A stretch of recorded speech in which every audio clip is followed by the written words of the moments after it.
You're listening to the Spandex Power Armor Podcast.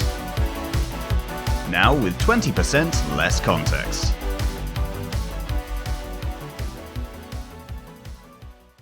So, this episode's going to be more fun, right? I can be happy again, right? Nah. This is the episode where your hopes and dreams are crushed of the Godzilla movies that could have been.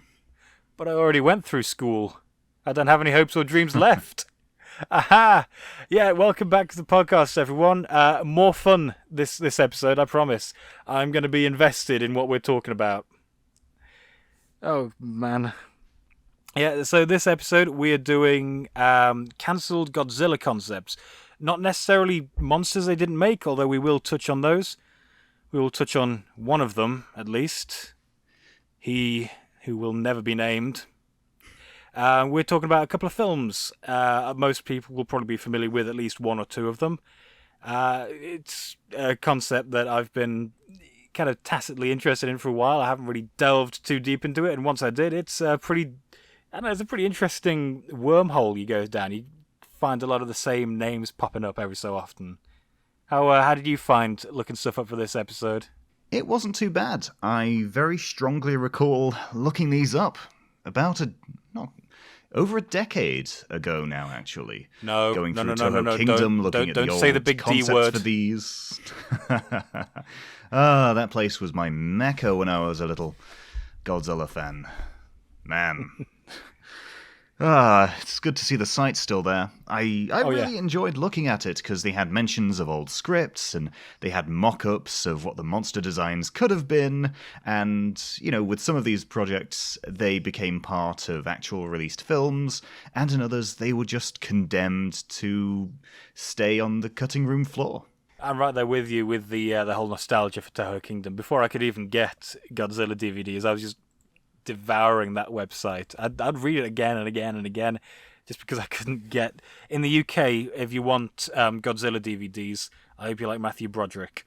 That's a lot of fish. Oh, stop it. Back then, there were only like two Godzilla films you could get over here. It was the 1998 one or Godzilla vs. Kong, and they'd only trot that out whenever Universal wanted to cash in on something like the Peter Jackson King Kong movie or something. Oh, actually, there were some UK VHS releases of some of the Showa ones. It's really lovely because my parents managed to track down a few of them. What have I got on VHS? I've got Versus Megalon, I've got Destroy All Monsters, I think I've got Versus Gigan as well. And, yeah, we were looking through some of those a little while ago. It's really cool because they all start out the same way with previews of the other films. And it's just really strange to see how they were distributed back in the day. Till DVD came along, I'd be happy with getting more of those, but region locks, it's an absolute pain. Yeah, that's why I invested in a region-free Blu-ray player. That was expensive. It's fine. I've spent thousands on this really high-end gaming PC at the time.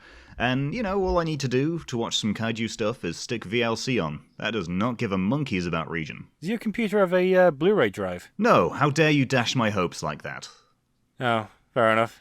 Just the... I might get a USB one. Yeah, actually, that would be pretty good. On Amazon right now. Oh, we cannot keep track on anything, even if we enjoy the subject.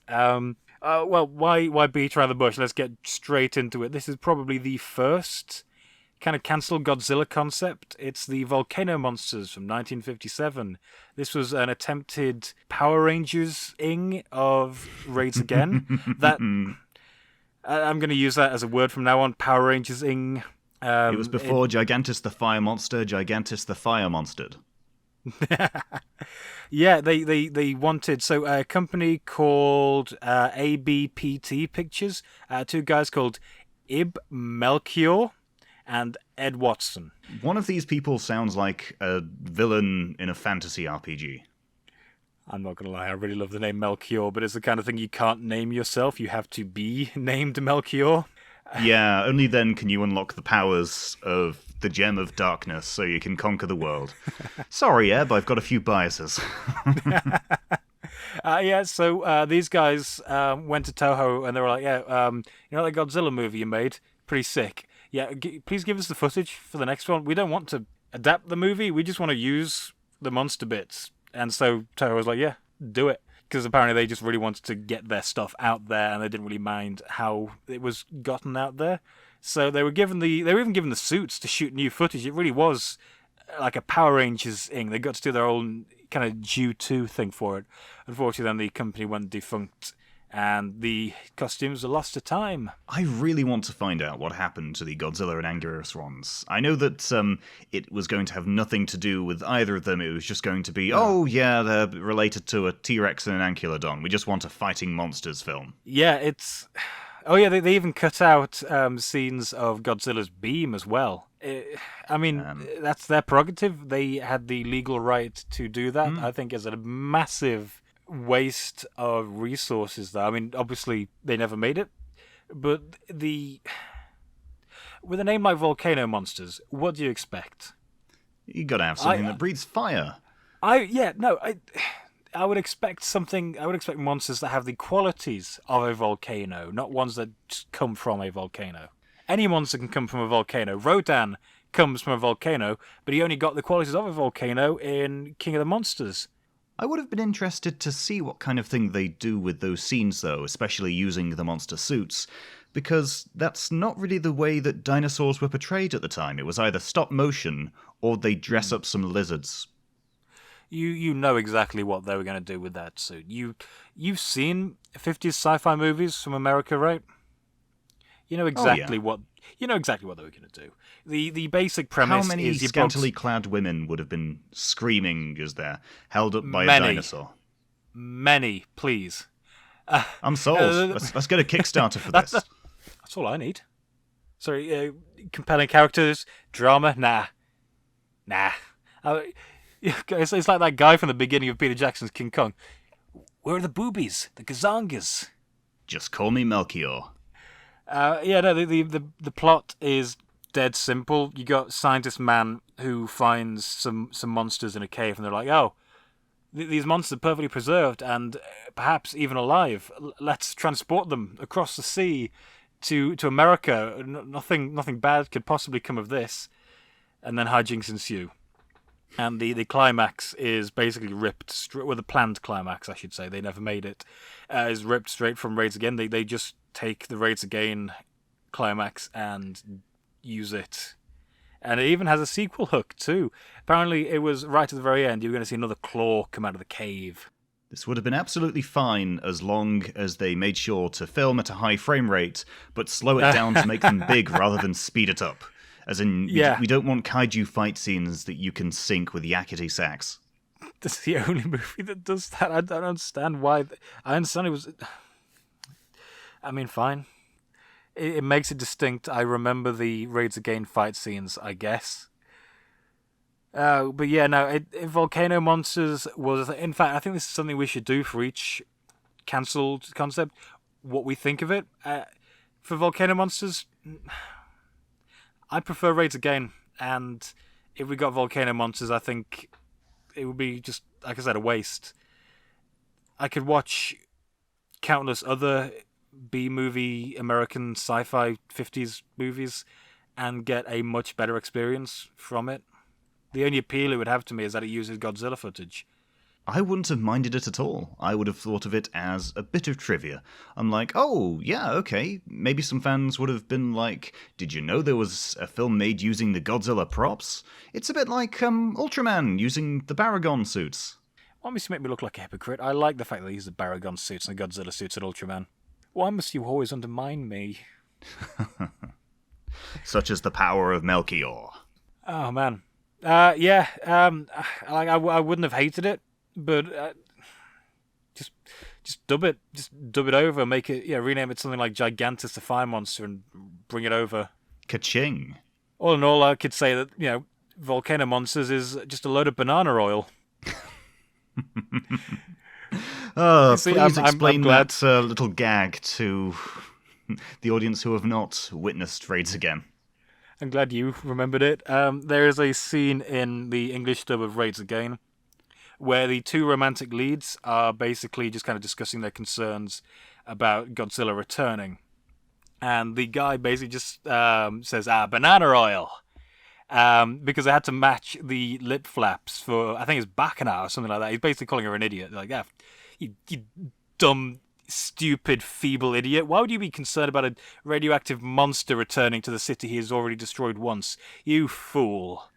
And so they had to replace that with banana oil, which is an outdated term, even by those standards, for just bull. And it just tickles me. And I make sure whenever I have the opportunity to say banana oil in honor of that minor scene from a movie that, in the grand scheme of things, not that many people have seen these days. How do you even get oil from a banana? Well, what you do is you squeeze it, and then you get that sort of mashed pulpy stuff. You say it's an essential oil, put it in a little bottle, and then you brainwash a bunch of Huns to sort of sell it to each other and then recruit each other, and you've got yourself a nice little banana oil pyramid scheme going on. I think Gwyneth Paltrow sells that stuff right next to the pebbles you're meant to shove up your lady bits. She sells those. That wasn't a joke. Well, that turned terrifying. Someone stop this woman, please. This is going to be part of our other podcast where we'll try and get Gwyneth Paltrow in, featuring 20 things you can do with your vagina, and 10 things that won't injure it. Man, so next on the docket is one that I, until I looked into it a little bit more, did not believe was an actual thing. I just kind of thought it was one of those urban legends you get in fandoms, you know? Batman vs. Godzilla, 1966. So this was kind of put forward by Shinichi Sekizawa, who was the screenwriter for Varan, Battle in Outer Space, Mothra vs. Godzilla, Latitude Zero, and also, little tidbit, not that relevant, but he went to animation school with Osamu Tezuka. Oh, wow. Because they knew he was a furry back then. Yes, that's right. If you didn't know, Osamu Tezuka was the proto-furry. As if Baggy didn't tip you off. There was no script. It never got past the, wouldn't it be cool stage of brainstorming, and DC probably wasn't even made aware of it at the time. And yet somehow in Toho Kingdom it's got a couple of paragraphs on it over what basically could have been the Shinichi and a bunch of dudes in a room, maybe passing a blunt around saying, "Hey guys, what about Batman versus Godzilla?" They all have a bit of a giggle. And little did they know that several decades down the line, someone would write this down on a web page as a planned Godzilla project, completely 100% serious. Apparently the reason that they wanted to make this was because Godzilla vs. King Kong did well, and they're like, what else is American? Batman. Yeah, I don't think Japan wants to fight America anymore. They know what happened last time. We all know. So the film would include Robin, Commissioner Gordon, and Batgirl. And interesting another little tidbit. This would have predated Barbara Gordon by a year. Batgirl existed, but as a sidekick for Batwoman.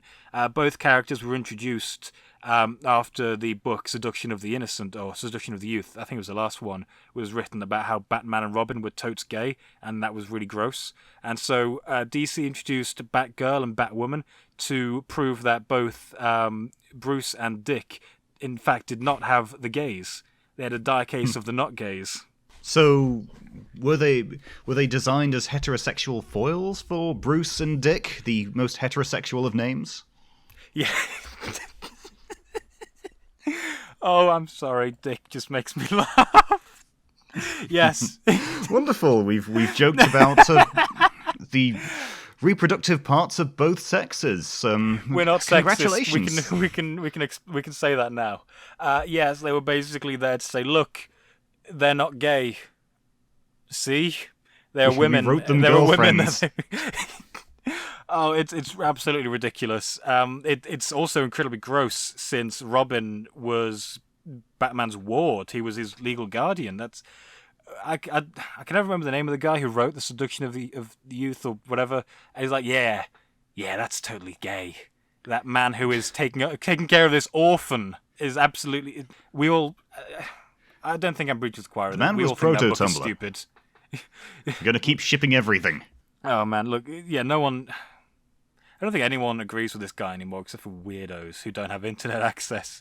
But Barbara Gordon was not Batgirl, and I would assume that since Batwoman wasn't planned to be included in this, that they would have actually done the Batgirl character as codified by Barb before Barb, if they actually made this, which would have been amazing. It also came out before the Adam West show, which I know a lot of people kind of assume that it would have just been Adam West Batman and Godzilla, but this came out before that. So the only film version then of Batman before this would have been those old serials. Oh, and those were unironically camp. Oh yeah, those were weird. I've watched all of them. Don't they have a really racist Japanese stereotype in one episode? Probably. This is coming from that sort of era in comics and things. I mean, look at Captain Marvel initially. One of the main enemies was a Japanese guy called Nippo of Nagasaki. Oh, I forgot about Just straight up going in for the racist stereotypes right off the bat. Oh man, it's a good thing. It's a good thing we don't have that big of an audience, or we might get cancel fees saying that without censoring it. Oh my god, I forgot about join the ranks of every other Godzilla film. To be honest, prediction-wise, I'm thinking that would have been camp as hell. Not intentionally camp, it's just the way they would portray Batman with the budget at the time. It would look a little cheesy. It would look like a worse Japanese Spider-Man. If they're actually, I think you're being a bit unfair there. I think with the budget at the time that they were giving these Godzilla films, I think they could have done a pretty decent Batman suit. I would have loved to see that. But with if they're going off of the success of Godzilla versus King Kong, then I think they absolutely would have taken a more camp route, because Godzilla vs. Kong was a lot more comedic than the previous two films. So I think you're absolutely right on that point. Honestly, if they did do that, I mean, this is all supposition on our part. I think that might have even predicted the tone of the Adam West show as well. I mean, I want to live in this parallel world where they couldn't... Well, actually, wait, no, that would have... I was about to say, I wish I could have lived in the parallel world where they didn't make the Adam West show, because Godzilla vs. Batman did that kind of thing first, but then we would have been deprived of Adam West. Look, we all want to live in an alternate timeline. I want to live in the one where the coronavirus outbreak never happened, and, my holiday wasn't cancelled. I should have been on the way to Disney World by the time of recording this. By the time this is released, I should have been to every theme park and bought a bunch of t-shirts. Now, dear listeners, this is actual genuine salt you're hearing. This man is not joking. He was cooked out of his trip to Disneyland. Yeah, Disney World, my friend. I was not going to the magical place of Anaheim. I was going to the swamps of Orlando. Anaheim? You mean those greedy war profiteers who engineered the 1 year war? Ooh. Oh, man. Gundam fan. I'm really going to have to take you to Disneyland in California. Look, you could also go to that one business that gets all those Google reviews. Yeah, look, you can go to Epcot. Hang about. No, Epcot's in Florida. I don't care about Disney World. Epcot's in Florida, you filthy scrub. You've seen Defunctland. Yes, and I barely remember.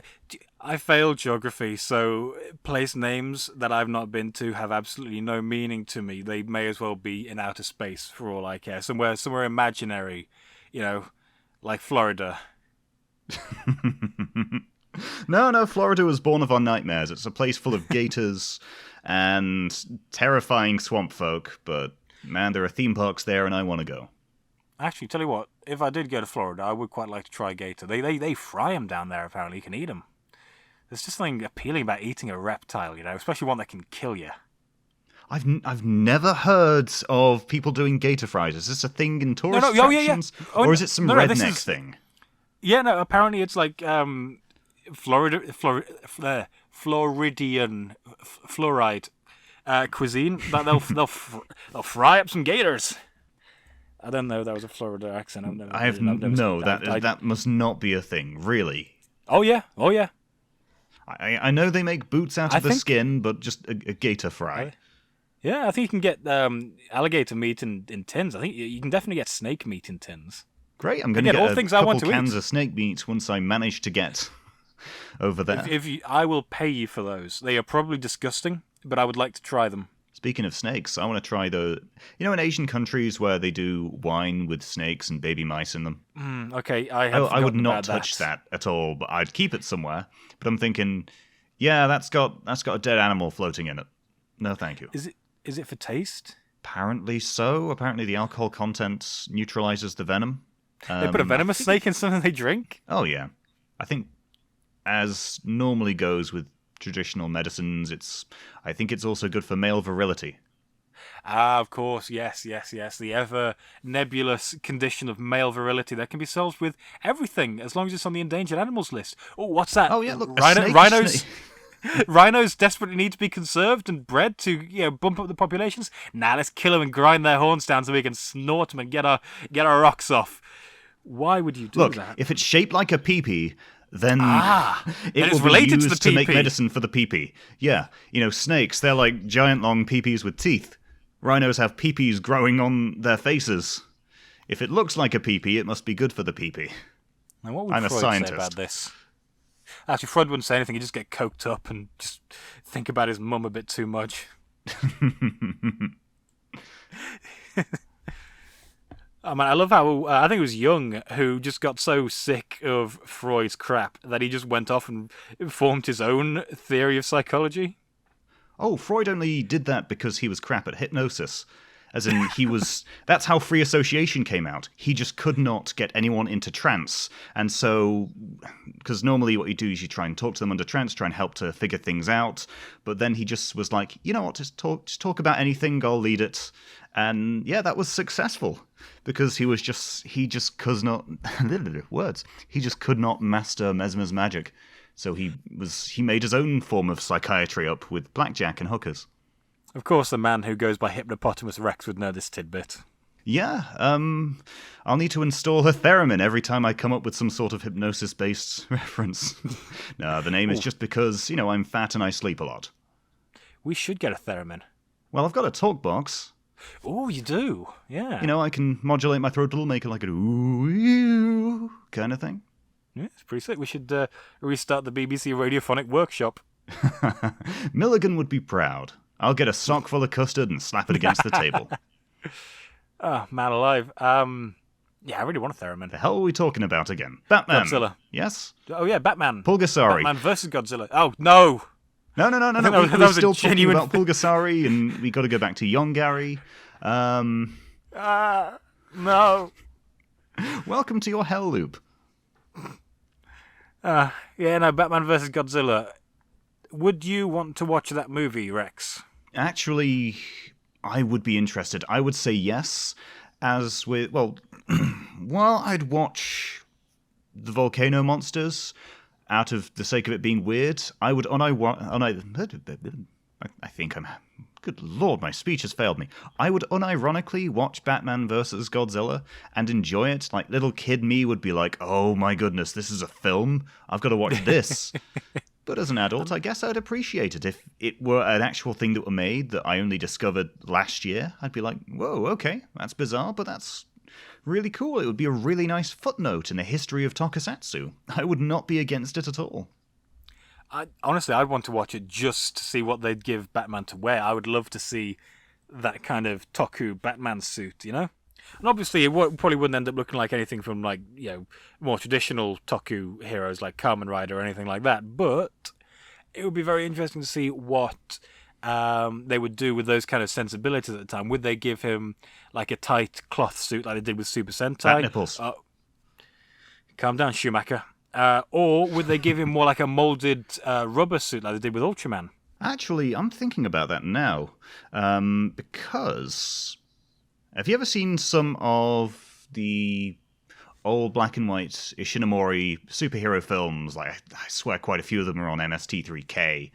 Their names just escape me, like Renegade Alien or something. They've got a very basic space hero kind of costume. I think they do something a bit like that. It's easy to do on a budget. I think I know what you're talking about. Yeah, but with this kind of thing, you could easily tell it's Batman, but you can also tell... That's a Japanese bloke and this is dubbed over. It's going to be on that level of things. It's going to look fine. I think they might do it with cloth, because otherwise they've got some really shiny material that would have been silly. Well, no, they could have done it more like Ultraman, because Ultraman doesn't look particularly shiny. That might just be because he rolls around in sand for half his fights. I think a big... This is now a recurring joke. Rex having a stroke while recording. No, I'm going to argue against Rubber because what they would probably do is have Batman doing stunts. He would be, in the very least, sprinting on camera. Or maybe a few flips and rolls. You need that kind of maneuverability. It's a well-known fact that no one can do stunts in rubber suits. Well, for the sake of the stunt actor's health, I know that's not really a concern ever in tokusatsu, but Now, something Rex, like it's cloth would be a important. little more breathable. It's important to me that you review what you said and confirm to yourself that has no base in reality. You've seen what they put those poor suit actors through. When did they finally start piping in oxygen? 1999, Godzilla 2000, Millennium. No, actually, that's wrong. They weren't even piping in oxygen. There was an oxygen pipe. In that, there was a straw. Air. There was a straw that he could breathe through. And I think that came out of the tail, so that's a long pipe. I think that might even be too long to properly draw fresh air through. At that point, it would just be a siphon for sweat. Ew. They'd have to hold their thumb over it, because every time they opened it up again, just a bunch of sweat would pour out of the tail. That must have been where the design for Shin Godzilla came from. Oh, man. Just like a really high-pressure stream of sweat. Oh, what was it, like a cup Like full of sweat they drain after every take on a Godzilla movie or something? Oh, man. I've been watching... terrifying mental image. Oh, it is. I've been watching a bunch of behind-the-scenes stuff, including the Gamera release, and they show a lot of like people getting in and out of the monster costumes, and those suits look like they are just impossible to clean. Those things must stink after like a filming session like that. Like these aren't suits that are made to be worn for comfort, or like you would for like a cosplay costume where you'd kind of take long-term wearing into consideration. These things are worn for like half an hour at most for a take, you know? And so the inside is very kind of bare bones-ish. Like you'll have padding where the forehead goes against something or anything like that, but other than that, it's just going to be... Oh, God, it just must stink. Someone somewhere in the world really, really loves the idea of a big, sweaty rubber kaiju suit. And I'm terrified of those people. Stay away from me, and stay away from Florida. Sickening. That is a genuinely sickening thought. But now that we've said it, it must be true, so this is the world we live in, folks. Thank Rex for that. I think something similar happened with RoboCop. What's his name? Was it Peter Weller who played RoboCop? Yeah. Yeah, oh, thank goodness. I love that movie. I couldn't remember his name for a second there. He lost loads of weight. I think they filmed it in Arizona, and dude was just sweating his fat out because they made the original RoboCop suit out of partially aluminium. Aluminium. I know most of our viewers. I know most of our listeners are American. Speech. They're going to mock me for saying it right. Oh, surely that weight loss was from water, so the body fat was still there, but he must have been so massively dehydrated. Oh yeah. No, dude was losing loads of weight. They fixed it in later. Well, I say later sequels. He wasn't in the third one. For the second one, they made it a lot lighter. I think they made it out of fiberglass or something like that. And I don't understand why they didn't do that to begin with. You know, they had to get a professional, world famous mime in to coach him for moving as RoboCop. Let that concept sink in, folks. World famous mimes. Those exist apparently. They live and they walk among us. They're famous, they have but human they go rights. Well, they'd be famous within the industry, because that does sound like a very important role in anything that involves performance. I'm sorry, mimes. It's just you guys are really easy targets because, you know, you can't speak or fight back or plead your case, so, you know. This is a very anti-mime podcast. The hell's gone into you? Do you have some bad experiences? Look, I just don't like how they, you know, are just black and white on everything, all right? Yeah, there's some nuance in life, guys. Come on. I think we might have got on a tangent for longer than the actual segment on that movie. The Back next to one Young coming Gary. up. No! The next one we got off, it's you've spread it. It's getting me. You're giving me your brain worms. Brain worms. That's going to be really fun. The next concept we're talking about is the original script for Godzilla vs. Biollante, which was written by Shinichiro Kobayashi, who was not a screenwriter, he was a dentist. He has a knack for causing pain. Oh, I wondered how long it would take before one of us made that reference. Oh, come on. This is definitely a big old Little Shop of Horrors kind of thing. Written by a dentist about a giant plant. Son be a dentist. I genuinely love that song so much. It's so catchy. It's one of the only times I've seen Steve Martin, not that Steve Martin, with he's got black hair in that movie, hasn't he? I think so. So long yeah. since I've seen it. Yeah, yeah. No, was that Steve Martin? Yeah, that was Steve Martin. Thought he would have been Not older that by Steve then. Martin. You would have thought so, yeah. I'm going to IMDb. I'm defo. This is the it is the musical one, isn't it? Yeah, with Rick Moranis. No way. Surely Martin would have been. Did he have a lot of makeup? I thought it was a much younger man in that role. I don't think Steve Martin is as old as you think he is. How old? I'm on his IMDb. The man is born in 45. Man. And Little Shop of Horrors was 80s, right? So 40... Yeah, 45, he would have been approaching 50, middle 55, age. 60, 65... Some people age pre-Grace... I don't think that was him. Look, I'm going to look it up because we're recording this, and I'm not... Either I'm going to prove myself right... We're having an on-air IMDb fight. Yeah, look, either I'm going to prove myself right or correct myself. I'm not letting 86. this go uncontested. 86? There is no way that was Steve Martin. Little Shop of Horrors, 1986. Let's have a look-see. Oh, no, you're actually correct. Yes! I'm looking at... Yes! Okay, I'm looking at this now. Okay, yeah, I can now tell, that's him. Get bent! Just, he's wearing makeup or something. He does not look like a 40-year-old man. He does not look 41 years old in that. Maybe he just aged... I don't know. But yeah, no, getting back to my original point, Steve Martin with non-grey hair is the first time I've seen him like that in that movie. It's nothing important, and it has no relevance to anything, really, but this is my podcast. I can say whatever the hell I want. Wow, Like yeah, okay, that was one hell of a banger. Okay, and we were talking about the cancelled Pulgasari sequel, right? No. Stop doing this to me. Stop gaslighting me. I'm triggering the good old-fashioned PTSD. Pulgasari trauma syndrome disorder. Nothing says friendship like exploiting people's traumas. So I think we all know how Versus Biollante came to be. Toho has done this a few times, where they've just put out like an open call for a competition. Like, yeah, give us your ideas, and we'll probably pay you a little bit for them, but we'll own them completely. They did that for Jaguar, definitely. And they never really stick to the plan, because Jaguar was meant to be the hero, like the main character, the only kind of main hero of that story. And they're like, oh, yeah, this might not do so good. You got to shoehorn Godzilla in. What big star do we have? Oh, yeah. Godzilla. It's like when Disney try to make a Spider-Man movie, and they have to shoehorn Iron Man in somehow just because they're not confident he can carry a movie.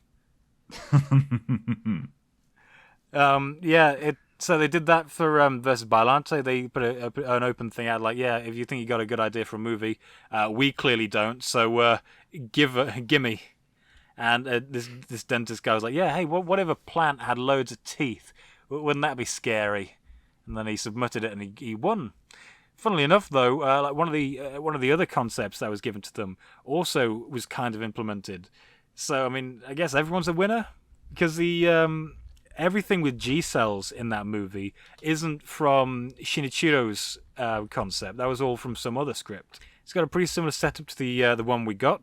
You got a scientist who loses his daughter and feels that the best coping mechanism is to tamper in God's domain, and he first makes Dutalios, who gets killed and eaten by Godzilla. He then makes Biollante because, hey, it worked so well the first time. Why not commit a crime against nature and man again?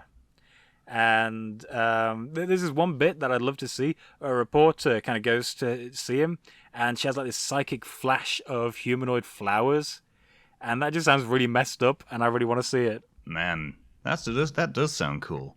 The vision of humanoid flowers kind of reminds me a bit of Matango, which I still really need to watch. Yes, I want to see Matango too. It's been one of those ones, like there's loads of the old non-Godzilla Toho sci-fi films that just aren't that widely available. H-Man and what did I say? Was it Battle in Outer Space is coming out on Blu-ray here, being brought out by Eureka. So I've got those pre-ordered. Mothra is coming out. Got that pre-ordered, even though I've got the US release. But it's got different special features, so I'm a slut for special features. Warning from Space, not Toho. That was Daiei, I think. is coming out as well. So we're getting some good ones, but I just wish we had more. I want to see Latitude Zero and Atragon. I really want to see Atragon. Actually, apparently the original book for that is really nationalistic, though. Really? Well, you like heavily nationalistic. Like they toned it down in the movie. Yamato reference, I guess. Actually, it might have been. Yeah. I haven't read the book. Apparently, there's like an English translation on Amazon somewhere. I just like Manda and the Gotengo. I just really like the Gotengo. There was an anime for it as well. It's like a Super Atragon. I'm so glad that these things were mentioned in later Godzilla films as kind of like it's just a nice reference, like Final Wars. They mentioned Gorath, and they mentioned they had the Gotengo in as part of it. They still showed some really nice nods to other even Toho better. They properties. had the original Gotengo, and then they had the updated Gotengo, like after the flashback at the beginning of the movie, which is yeah. I just really like the Gotengo, and I like saying Gotengo, and I don't for sure know if I'm mispronouncing it because it's been a while since I've heard someone Japanese say Gotengo. So Gotengo. We were talking about something else other than whatever I was talking about for a while. Pulgasari. Biollante. Yeah. No. I think the director later went on to make was it an American version of it? And yeah, oh shoot, the name is completely lost on me. It was like a European fantasy kind of thing. Galgameth, yes, okay. And isn't that the so bad we guy definitely from need to watch Smurfs? that. Wait, what? That sounds like the bad guy from Smurfs now that I think about it. Wasn't it? What was he called? It does. That was... Yeah. What did he want to do with the Smurf skin? Did he want to eat them or something? I think he just wanted the Smurf berries. You know who would have made a great version of Gargamel? Gilbert Gottfried. Did he look like... Yeah, Gargamel. Yeah, did he look like him? I mean, his voice is perfect for loads of different kinds of characters. Well, we could give him a bunch of makeup. You know, he's got the sexiest voice in the world. I'd love to hear him read 50 Shades of Grey. I wish I could do a good Gilbert Gottfried impression, but I just cannot. And I know that any attempt I would ever make would just be horrendously humiliating for everyone involved. So I will spare you that. I think my Jeff Goldblum impression from a few episodes ago was bad enough. Here's a hypothetical scenario. A genie comes up to you and says that they will make this podcast the biggest thing, we will become world famous, on the proviso that whenever you're going to be doing any pillow talk with your lover, in the middle of the night, it will not come out as a whisper or anything, it will be a loud Gilbert Gottfried sort of hack. That genie has a lot of faith in me. It would just anything, even the most romantic thing, would then be completely terrifying. I'd take him up on it because that would be hilarious. You're setting me up perfectly to do a stupid Gilbert Gottfried impression, but I just can't because I know I can't do it. I can smell your... No, Yeah, do you see? It's hard to do. Yeah, it's going to need more gravel. He's just got one of those voices that I've never heard anyone else have one except for people doing impressions of him, like Christopher Walken. What is that accent? I do not know, but it simply is. As a fun little addendum to our Godzilla vs. Biollante discussion, I actually named my pet rat Deutalios. I'm that guy. Cute little guy. Bit my finger. Dead as well. He's very dead now. Rats are prone to cancer. Who would have known? Very, very prone to cancer. He's up there with Billy now. So back to Biollante, that's basically it. Like the climax was apparently meant to be pretty similar, except Biollante instead of... Okay, so at the end of Biollante, she either ascends to a higher plane of existence or goes into space. Because at the end of the actual film... the ending of Mass Effect 3? So at the end of the actual film, she just kind of ascends, and I, after watching that, would just assume, like, yeah, she's just kind of... She's ascended to heaven. She's no longer tied to this horrible, horrible body she was cursed with. But then in Space Godzilla, they were like, yeah, so somehow we got some Godzilla stuff in space. It's either from Mothra or Biollante. I mean, that's the only way it can be, right? Someone's been carrying his seed? Ultimately, then, the only difference is that in the beginning, instead of Big Old Rose, it should have been, initially, Giant Rat Monster. Yeah. I think we all lost out. I like giant rats and normal-sized rats. Speaking of, giant rats seem to be kind of cursed in Toku because before Gamera was the thing, they were going to make a film called Nezula, which was going to feature a swarm of big rats. Funnily enough, they realized that stop motion or suits were crap, for portraying rats. So do you want to know what they did? Oh my god, I would love to see a bunch of men dressed up as rats scurrying along. It gets better. Do you want to know what they did? They went out and they caught wild rats. They caught wild, disease, horrible, nasty, and this is coming from someone who loves rats, and kept them in the studio. They did not This is make 1984. They did not make this movie because the health department was tipped off by people in the area who were like, this film company has got a horde of rats. They are in the process of making a colossal rat king. They're making a rat god. And so they shut down. They are actually remaking this movie. They are making it. It's meant to come out like this year or next year. With real rats? I hope so. I hope to God so. But yeah, so giant rats. Surely that would just They're be radical a capybara. rats. And those are cute. Yeah, Teenage Mutant Ninja Turtles would be so much different if Splinter was a capybara man. Well, not really. You just want to have the big tail. Oh yeah, capybaras don't have big tails, do they? No, they're just like big tailless rats who are pretty chill. I thought they were more chill. like guinea pigs. Yeah. I mean, they're rodents either way. Another difference for Biollante. We need to keep on topic. Hey, you chose this subject. You chose the last subject, but we somehow can't keep a hold of it. I'm having fun. Passionately I'm devoted engaged. to this. I like it. I'm happy right now. I'm not miserable. It's just there are so many other things that we can force people to listen to us talk about. Anyway, definitely. Before I forget I have my point. Excuse. I should have been on the plane by now. Let's see. Yeah, 2 more hours till I'm in Orlando. I would have been absolutely knackered because it would have been 10 o'clock in the UK, 5 p.m. in the US. I'd have gone to bed early, gotten up super early, and went off to Animal Kingdom. I'd be in Pandora. And no, I'm here talking about Godzilla versus Pulgasari. Who's now, that leader cool. of the club is great for you and me. Godilla. I didn't really think that one through, but yeah, back to Godzilla. Biollante was going to die because she succumbed to her mutations. I finally said it. She was going to die because she got super robot monkey team Hyperforce Go. I had to get that out of my system. Super monster cancer stuff. Whenever I say super, I always have to follow it with Super Robot Monkey Team Hyperforce Go. I didn't even watch that cartoon. It's just that that title is lodged in my brain. Also, the main character looks like a Cyborg 009 character, which is neat, I think. Ah. Yeah. Got that big old Ishinomori scarf. I think we should bring those scarves back, just as a fashion item. Oh, Long very scarves. practical, though. So? As Edna Mode would say, no capes. Not that would capes extend and to scarves. You get that stuck in a wind turbine. If Joe from Cyborg 009 gets stuck to a jet turbine, the turbine's going to get bust. Same with Kamen Rider. Look, Kamen Rider 1 and 2 both tank nukes in like It's the still an second episode of inconvenience. V3. It's an inconvenience for sure, but their entire Also an existence... inconvenience to society. Their entire In that existence case, is rather an than one inconvenience. person getting minced in a plane while the passengers survive, now you've got some great big cyborg blokes surviving it, taking out the wing of an airplane, then you've got, a couple hundred dead bodies now?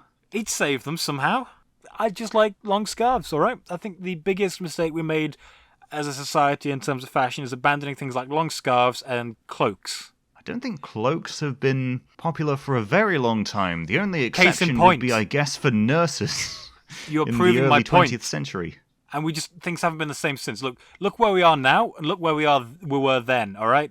Nobody wears hats anymore. Yeah, except for, fedora tippers. Except for MAGA hats. M'lady. Yeah, there are only 2 types of hat wearers now. Fedoras / trilbies and MAGA hats. The next one up is Godzilla's counterattack, which is a weird one. It's a massive kind of departure from usual. So I'll give you a quick rundown of the synopsis. So after disappearing at the end of Zeta Godzilla, Godzilla returns in Godzilla's counterattack to take charge of Neo Zeon, and he basically wants to destroy Earth and force all of humanity to immigrate into space because our souls are weighed down by gravity. It's a weird choice. Xenu? No, well, it's Godzilla's counterattack. I mean, there's only one movie with counterattack in the subtitle, so, we'll figure it's that one, right? Is it? Unfortunately, it's nothing quite so fun as Godzilla versus, who would take Amuro's place in that gag? I don't know. The main plot is way worse than anything I was describing. It's Fantastic Voyage, but with Godzilla. That's it. So Godzilla is implanted with this thing by terrorists, and it makes him the big mad, and he turns into Red Godzilla, and people get shrunk down microscopically to go into his body and fix him. Wow. Okay. Yeah. What was the film? Because there are various films that have that premise. I know one of them is starring Robert Picardo. Was it Inner Space? Yes. Yeah, Inner Space was one. Of course, I get points for referencing Fantastic Voyage, so, it's all right. Went right over my head with that one. Ha, finally, I'm the cultured one. I'm not. Fantastic Voyage isn't that cultured. It's basically that. You get shrunk down, you go in someone's body. The only time they ever revisit that kind of concept is in GMK, where he doesn't get shrunk down, he just gets swallowed, and then he just blasts his way out through Godzilla's neck. That's pretty metal. Oh, yeah. That's probably one of the best ways Godzilla's been defeated. Another concept that got revisited was Red Godzilla was reworked into Burning Godzilla. So you got that whole kind of ticking time bomb thing with Godzilla being out of whack that needs to be addressed. Of course, they don't actually fix Burning Godzilla. They just kind of try, I guess. They try and make him a bit chilly. Yeah, no, I only included that because I wanted to do my Shah's counterattack gag. It's really not remarkable beyond that point. I was just reading through the list of ones and I said, oh, Godzilla's counterattack. I like Gundam and I like Godzilla. Let's combine these two loves of mine. Congratulations, you made a reference that is both tenuous and obscure. You win. Shah's counterattack is famous. It's not a good movie, but it's a fun movie. It's got a good theme song. One of these days I'll make you watch it. Now, the final film we've got on the list before we tackle He Who Must Not Be Named is Ghost Godzilla. Ghost Godzilla is just... That's a bizarre one to me. That was planned to come out in like 1995. It was created by Shogo Tomiyama, who is the producer for vs. Bylante, King Ghidorah, the Rebirth trilogy, and was the fourth president of the Toho clan. I mean, company. I've been playing Yakuza a lot, and it just, whenever someone's president of something, I just like to imagine text appearing in front of them, like boom, boom, and it goes grayscale a bit. Of all the scrapped Godzilla concepts, this seems like the strangest in premise. I mean, a few elements was Batman vs. Godzilla grounded and realistic? Well, that was fine, because they're like, hey guys, crossovers are big. For this one, okay, I can see how maybe a few elements may have been skewed and adapted into, say, a bit of GMK with the premise of Godzilla, but this one is just and the Kiryu straight duology. Up strange. Because the whole Godzilla possession thing, they did that with the Kiryu films. It's got a lot in common with versus Destroyer, to be honest, which is weird. So the plot basically is that after Godzilla got, what happened to him with the Oxygen Destroyer? Did it vaporize him? Did it dissolve him? It killed him. After he got killed, his immortal soul was left behind. That's right, Godzilla has a soul. Godzilla gets to go to heaven or hell. Catholics. This is getting very metaphysical. Yeah, so Godzilla, it took him like decades to reform his soul, and after that, some strange things are afoot in Tokyo. Like rivers run backwards, buildings get destroyed on their own. No one can see what's doing these things. It's just this invisible ghost, giant ghost, by the way, big old ghost. And then he comes across Godzilla Jr. and possesses him and warps him into like his own image, and then he wants to. Well, that's weird. Oh yeah, really weird. And then he decides that he wants to reenact his revenge on humanity and continue his rampage. And then he comes across the second Godzilla, like the main Heisei Godzilla, and he changes. This is how Toho Kingdom words it, and presumably they got this from like a book that lists all these things. So I'm going to take their word for it that Ghost Godzilla's plan, upon learning of the second Godzilla, is to possess him and become a god of destruction. Okay. Well, that's Japan. That's definitely Japan. Now, I love the original Godzilla, so I really hate this as a concept because I do not like, at least the original Godzilla, being portrayed as being evil. I really don't like that. this was a major thing with Ishiro Honda as well, that Godzilla isn't evil. Monsters in general, unless they're like King Ghidorah, aren't really evil. They're just incompatible with the world that we have crafted. When will men learn? When will man learn, indeed? And so Godzilla, part of Godzilla's strength, I found in the original film, is that he's just as much of a victim as, the people who were directly affected by the atom bombs. And so having Godzilla turn up, that particular Godzilla specifically turn up as a villain in another one, I really don't like, which is why I like the Kiryu one so much, because apart from his initial rampage when he's kind of returned to the land of the living, he's quite neutral on things. Like he's the spirit of Godzilla that possesses Kiryu is actually pretty decent. Like he allows his mechanic who was inside him at the time to escape, that kind of thing.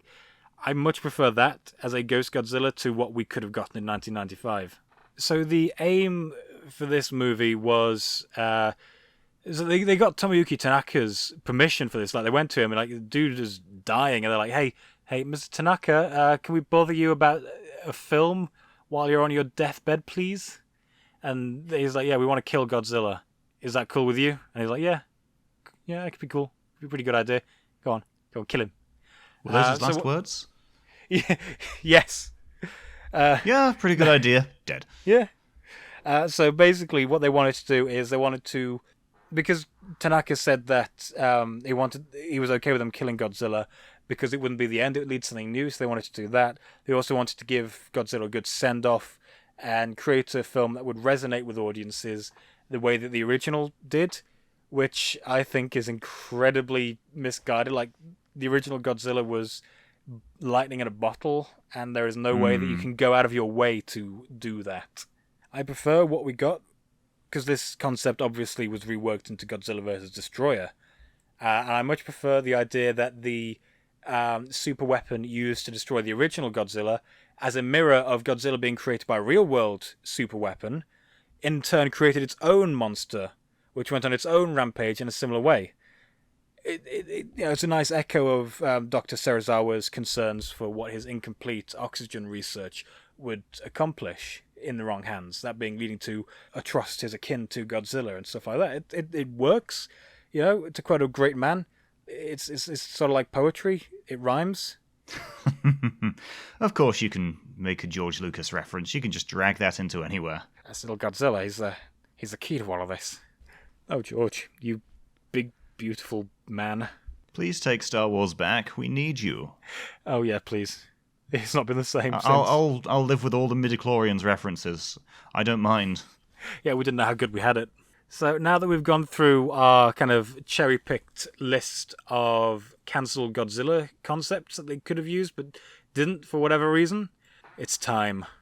It's time to utter his fell name. I've been saying fell a lot in these episodes. I only ever say it in these episodes. I'm sure I've said fell at least once an episode. Anyway, it's time to talk about... Would you like a thesaurus? Look, it makes me sound smart when I say fell, alright? It sounds archaic. But without further ado, it's Bagan time. Bagan. We're talking about Bagan. You know who's coming? Anytime someone talks about anything relating to Godzilla having been cancelled, it's somehow Bagan. He always pops up. It's what's that? There. He was only mainly there through a bit of concept art and something on a CD-ROM, and yet he has permeated the tokusatsu community. It's incredible, Rex. You're absolutely 100% wrong. You see, the story of Bagan goes back to 1978. Oh, we're going down a rabbit hole, boyo. I looked this up. So he was originally called Bakan, and we're coming back to Tomoyuki Tanaka.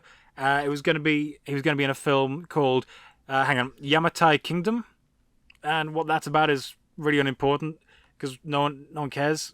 No one cared enough to make it, but it would have featured a shape-shifting monster called Bakan. Oh, I remember seeing that mock-up art. Yep, and he would have had three forms, like an air, land, and sea form, and then they didn't make that, and so it was going to come back in another film, and then they gave him like a fourth kind of totem pole style design, which I think was used because there was rumors of like Godzilla versus Satan, and that was used a lot. So you got like a fish, lower legs and stuff like that. Whatever, that was a thing. And then when they were going to make a film called Resurrection of Godzilla, and they took Tomoyuki Tanaka took the Bakan concept off the shelf and reworked into Bagan. So when they were working on this, they thought, hang about, if we're giving him 3 forms, this is a lot of hard work. Let's just give him 1 form, loads of different powers. And so they did. He was going to, after they cancelled Resurrection of Godzilla, and therefore Bagan's, I looked up how to pronounce it, I'm pretty sure it's Bagan. It doesn't sound right. I don't sound right saying Bagan's name in any any context, which may be part of his curse. If you say it as a Japanese person, it would make more sense. The big names B. always sound weird, though, when mentioned in English. It's not really relevant to us because we're not the target audience for this kind of thing. Yeah, a lot of people pronounce Godzilla like Godzilla with like an ER on the end. This is a whole other kettle of fish. I thought those people only existed in Showa dubs. So the Big B, as I'm calling him, Biggie Smalls, was then booked for a Mothra movie because they were like, yeah, Mothra's pretty big. Let's make a Mothra movie. Sounds like a good idea. And they cancelled that because Versus Violante did terribly, which is a shame because it was a pretty decent idea. So basically, the rough plot for that one would have been that Bagan was going to be like this evil ancient god to counterbalance Mothra's benevolent goddess thing. And he's going to be released from his tomb in the Himalayas and go on a rampage, and Mothra would fight him. And it'd be like a typical Mothra film, like the fairies would be kidnapped. Basically, you can take Battle for Planet Earth, the 90s Mothra versus Godzilla, and get rid of Batra, replace Godzilla with Bagan, and it would probably be pretty similar to that film. Like Mothra even dies the same way Batra does and seals Godzilla away as well. So they didn't make that. There was going to be a sequel where Godzilla was going to be introduced to the same continuity. He was going to cross over, and Bagan was going to be a monster used by aliens to invade Earth. Why can't I escape Yongari? Oh God, you're right. But yeah, they cancelled all of those projects because Versus Biollante didn't do very well, and so they made Godzilla versus King Ghidorah because everyone loves King Ghidorah. Oh, come on, I was really glad to see that come back in a Heisei way. I mean, the premise was a bit daft, but you gotta love yourself some Ghidorah. See, I'm just watching it for M11. Thanks, my boss. Oh, yeah. Did I show that trailer for a fan film someone made where it was Jaguar and M11, and they got the actual actor for M11 to play like an old M11? That's sick as hell, and I think the fan film was just like a mock trailer. I want the full thing. I want it so badly. And I'm so happy they got the original actor for him. It's wonderful. That was really cool. Yeah, so Bagan's curse is just to be continually replaced, and then for the movie he's replaced in to just never be made. Like they were going to do in Godzilla vs. Mothra, they were going to have Gigamoth instead, because like Bagan was going to be in that, and then they replaced him with Gigamoth, and they replaced Gigamoth with Batra. Like the first time he actually Bagan, appears, the designated placeholder monster. Yeah. Like the only time the first time he ever actually appeared in something was Super Godzilla as the final boss. I mean that's a bit low. Like you've been slated for so many films. Tomoyuki Tanaka is constantly pushing for you, and you get to appear in like a shovelware SNES game. Congrats, Bagan. Oh, you did it. He was then meant to be in Yamato Takeru 2, where he would fight alongside Orochi in that one. That whole movie didn't get made, so, no Bagan. Tomoyuki Tanaka loved the idea of Bagan so much that people nicknamed him Tanaka's Demon Child. Wow. Yeah. Tanaka just really liked Bagan. I can't help but say Bagan, aggressively. It's just something about how it comes out of my mouth, like Bagan. I hate his name so much. It sucks. Pat knows what B-word is. Yeah, it was meant to be. Yeah, Godzilla 3 was one I mentioned earlier. That was cancelled. They were good. Yeah, it's just everything he's meant to be in is cancelled. Like the only other time he has appeared was in that kind of studio tour game that came out in the 90s. Like he at least appeared. He has a pretty decent render in that. The design isn't bad. I don't get why they put him in there. Like, Bagan. Every time a new movie is coming out, there's always going to be one jackass like, "Oh, Bagan confirmed," or "Oh, look, have you seen this?" I know it's become a joke now, but it started off genuinely. I hope Bagan never appears in the film. Not because I hate him. I don't particularly like the idea of the character or anything like that. But I think that Bagan actually being in a film would ruin it now. Bagan's identity is tied so much in never appearing in anything of merit that to have him appear in something would just be so disappointing. A brief cameo or nod would be fine. A brief nod, sure, but not even a cameo. I do not want to see this man. I do not want to see him. I don't want him anywhere near me. No. Because it would ruin the joke then. I mean, I've made my opinion on Bagan pretty clear. What about you, Rexy? What do you reckon? I'm completely neutral about this one. Boring I'm like, man. Okay, I mean, if it was a thing that was made, it would have just had a bit of trivia attached to it. If we get a Bagan in future, I'm like, oh, that's cool. I mean, yeah, it would just be. I have no extreme views for or against any of these films. Get down off that fence and take a side, you filthy centrist. No, I'm on a nice big tall fence. And I'm just like, yeah, it would have been cool if they were made. I mean, I can see why they wouldn't, or if it's just a concept. I mean, if you make a gag about, hey guys, what if we crossed over Batman with Godzilla? And 5 decades later, there are 2 paragraphs on Toho Kingdom about it. Yep, that's your legacy, guys. You did it. Well You've gone done. down in the annals of history. The most respected archive of knowledge, Toho Kingdom. So after giving Bagan more attention than I think the studio ever did consistently, I think that kind of brings us up to the end of this discussion on cancelled Godzilla concepts.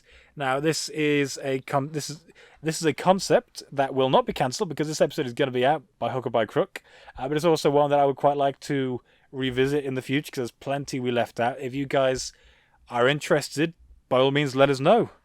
It's good fun reading about all these things that just will never be. Also, it's just a nice excuse to go back to Toho Kingdom because after absorbing all that information, it's nice to just go back and have a little browse, see what's changed. It was a blast from the past. Now, before I forget, I was about to forget. We got our new little section we got going on that we introduced last episode. Get me into it, and I'm feeling a lot less confident after that little chuckle of yours. That's instilled me with nothing approaching confidence right now. But it is your turn to get me into it. So get me into it. For those who have not heard the previous episode, we have decided upon a little game to play at the end of each recording, where we try and get each other into something.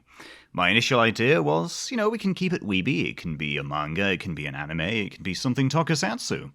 But my colleague here decided to go for Western literature, and look, this week will be no exception. I just need to take every opportunity I can to force my interests onto you, all right? I will not rest until we are exactly the same kind of person. My dude, but you mentioned... But you've never read Pratchett. You have never read Pratchett. That astonishes me. We've established this. You don't need to publicly lampoon me for this. I will crucify you for you never having read Pratchett. That's fine. I recognise that I deserve it. But on the podcast... I mean, if you're going to insist on not reading Pratchett, the only thing I'm going to get you into is a coffin. Holy moly. So before I die, why don't you get me into whatever it is you'd like to get me into? Excellent. In this case, it is the book by Barry Hewitt called Bridge of Birds. Or, more specifically, it's part of a trilogy called The Chronicles of Master Lee and Number 10 Ox. Hang on. No.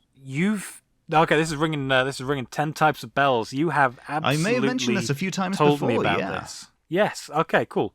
I do not remember anything other than the title. Regale me, kind sir. Well, I was going to lament the fact that it's a trilogy, because due to contractual issues with the publisher, Barry stopped after the 3rd one. It would have been a nice, long collection of stories. And the 3 books that we've got are, well, the first one is an absolute stunner. There's a noticeable decline in quality through the rest, but it's fantastic. So the premise is Holmes and Watson.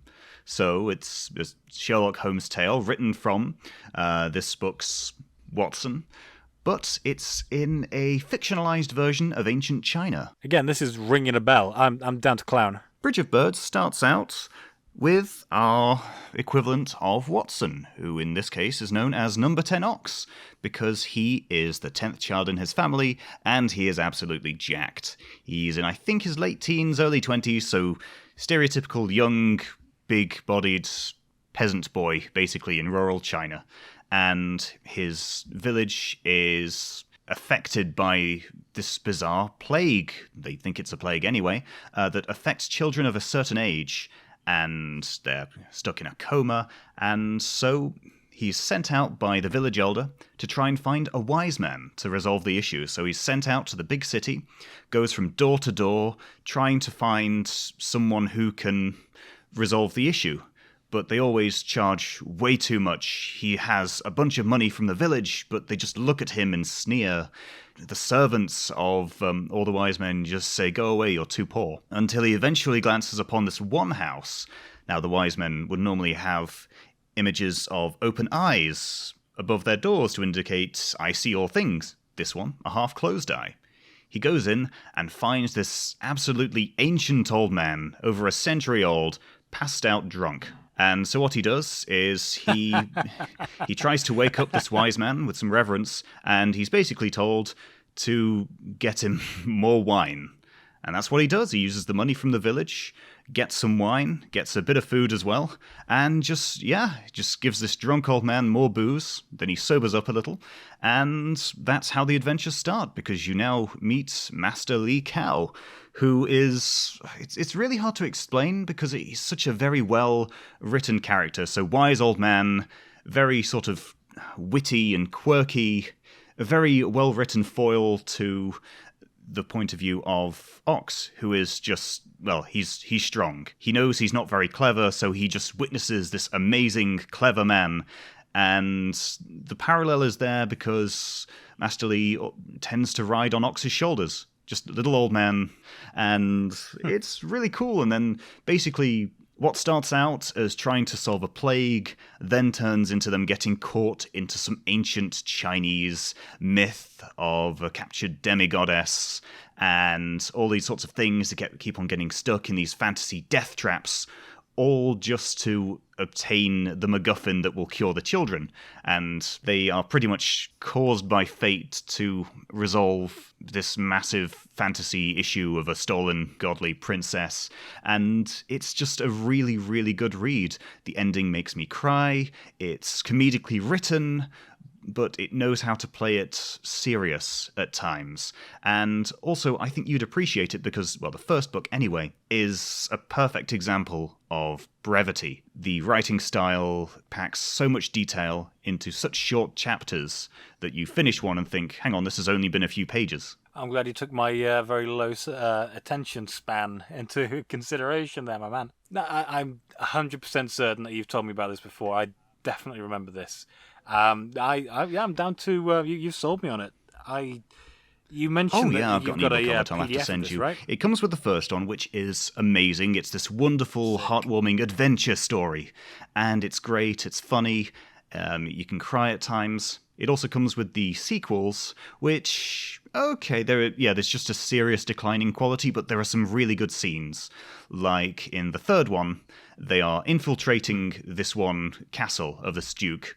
And Ox, because he's big and strong, I think, they're part of a travelling circus kind of thing, working alongside this famous puppeteer and his shamanka daughter.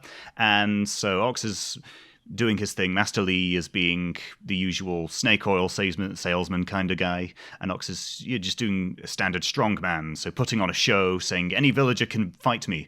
And so the Duke smirks... So he was a strong man at their service. And so the Duke smirks and then sends in this little person, this sort of dwarf-sized human being, who is then later on realized to be the Duke's, consort. And basically, Ox ends up fighting him and thinks he has him in a grapple. Then he realizes, as he rips some clothes off, that the little guy is completely oiled all the way through, and he ends up being pinned by this tiny, muscular guy who exists as the Duke's... what's the term? What's the term for courtesan? I don't think the word you were looking for was It gets kind of... To be honest, that's about as dirty as it gets, but this is where the weird thing comes in. So basically, they're trying to steal something from the Duke's house, and they enter the Duke's bedroom, find a secret room, and who is hiding in there but the oiled-up sex dwarf? Oh, then the term you absolutely were looking for was consort. And basically, they... Are you trying to sell me a seems Chuck like Tingle book? And this is where it turns into a demented D&D session, where they end up killing him, then they have to hide the body, and there also happens to be a grand banquet that night. So, yeah. No! What Master Lee this is going in a direction that I don't like. Is to help prepare the banquet. No. Yeah. No. Your reaction is completely 100% the reaction of Ox, because it's written from his point of view, and he is disgusted and terrified at what is going on. And it's just really bizarre. The later stories... Okay, yeah, I probably couldn't get you into those, but they're still kind of cool if you're like, you know what, I fancy more of what happened in Bridge of Birds. They aren't as fun or engaging, but you're just like, yeah, okay. You can always return to the first book afterward. But the first book, Bridge of Birds, is so fun, it's wonderful. I would recommend anyone listening to this to give it a read. It's not massively steeped in Chinese history, but it just uses it as a backdrop for it, because it's kind of an environment where it's better than, say, the stereotypical medieval style. So if you're in the West and reading it, you're like, okay, yeah, they can take some liberties with the source material. You see, guys, we have more respectable hobbies than just watching tokusatsu. Yeah, we're literate. Take that, critics. Oh, actually, watching Toku involves a lot of reading anyway, kind of subtitles. Not me, I'm a dubs man. You sick horror. Oh. So I've been thoroughly gotten into this recommendation of yours. That when you have the opportunity, shoot that ebook my way. I'll give that a read. It'll give me something to do on the commute into work. Thank you, everyone, for joining us for this episode. Like I said earlier, if you liked this episode idea, let us know. I personally would love to do more, because I barely touched on Gigamoth, and for some reason I kind of like Gigamoth. So give me an excuse to talk about Gigamoth some more, boys. There isn't really many contexts in which Gigamoth is relevant to the conversation. You're just trying to fit as many mentions of the word Gigamoth in, aren't you? Look, how many opportunities do you think I have to say Gigamoth? Do what I do and say it backwards when trying to record a few songs, and so when people hear it backwards, they don't hear satanic stuff, they just hear Gigamoth on repeat. So yeah, no. If you want to listen to me talk about Gigamoth, let us know. Just say yeah. We want to hear Ranger talk about Gigamoth. Leave Rex out. We just want Ranger talking about Gigamoth for like half an hour. You want the Gigamoth special? I'll do it. The Gigamoth holiday special. That'll be perfect. Release the Gigamoth cut. Damn you, Snyder. When will man learn? Thank you very much, guys, for watching this. Gigamoth.